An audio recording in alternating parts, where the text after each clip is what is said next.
जज का आखिरी फैसला एक सच्ची कहानी जो आपको हैरान कर देगी। उसे लगता था कि न्याय अंधा होता है जब तक उसने वो नहीं देखा जो किसी और ने नहीं देखा। जज अरविंद मल्होत्रा ने 30 साल कानून की रक्षा करते हुए सच्चाई, निष्पक्षता और न्याय में विश्वास करते हुए बिताए थे। लेकिन उनका आखिरी केस किसी और जैसा नहीं था, क्योंकि इस बार सबूत सिर्फ कोर्टरूम में नहीं थे, वो उनके घर तक आ रहे थे। इस कहानी के अंत तक आप न्याय और भाग्य के बारे में जो कुछ भी जानते हैं उस पर सवाल उठाएंगे। यह एक हाई प्रोफाइल केस था, एक मर्डर ट्रायल जिसने पूरे देश को हिलाकर रख दिया। एक अमीर बिजनेसमैन राजन कपूर पर अपनी पत्नी मीरा की हत्या का आरोप था। अभियोजन पक्ष ने स्पष्ट सबूत पेश किए। हत्या का हथियार राजन के घर से मिला। क्राइम सीन पर उसकी उंगलियों के निशान थे। पड़ोसियों ने हत्या की रात जोरदार बहस सुनी। ये एक सीधा सा केस लग रहा था, लेकिन राजन के पास सिर्फ एक बचाव था।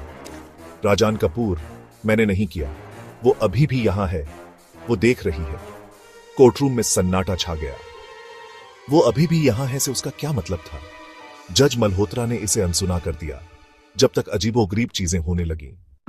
उस रात जब जज मल्होत्रा अपने स्टडी में बैठे केस फाइल्स की समीक्षा कर रहे थे, उनके ऑफिस का दरवाजा खुल गया। उनकी पत्नी सो रही थी, उनके बच्चे शहर से बाहर थे, लेकिन कोई या कुछ घर में था। फिर उनके लैपटॉप की स्क्रीन टिमटिमाई। केस की तस्वीरें धुंधली हो गईं और फिर बदल गईं। मीरा की मृत आंखें उन्हें घूर रही थीं और एक पल के लिए उसके होंठ हिल गए। मीरा उसने नहीं किया। जज मल्होत्रा ने अपना लैपटॉप जोर से बंद कर दिया। उनका दिल तेजी से धड़क रहा था। शायद थकान थी, शायद वो बस ज्यादा सोच रहे थे।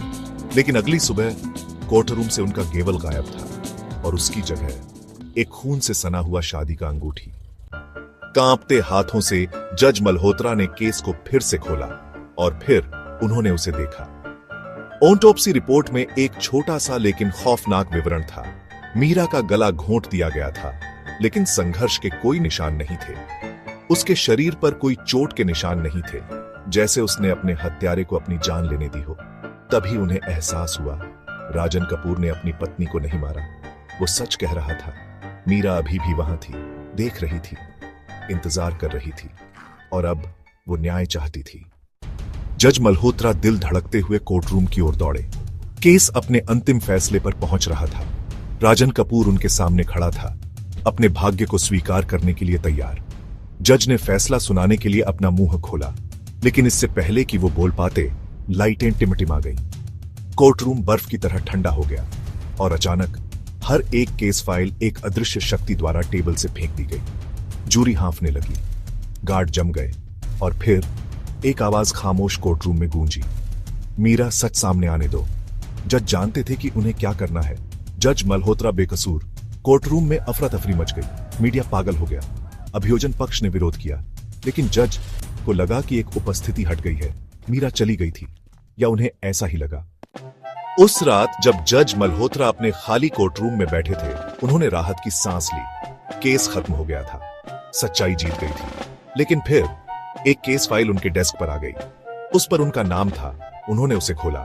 अंदर उनकी खुद की एक तस्वीर, 3 दिन बाद की तारीख के साथ। हेडलाइन, जज रहस्यमय परिस्थितियों में मृत पाए गए।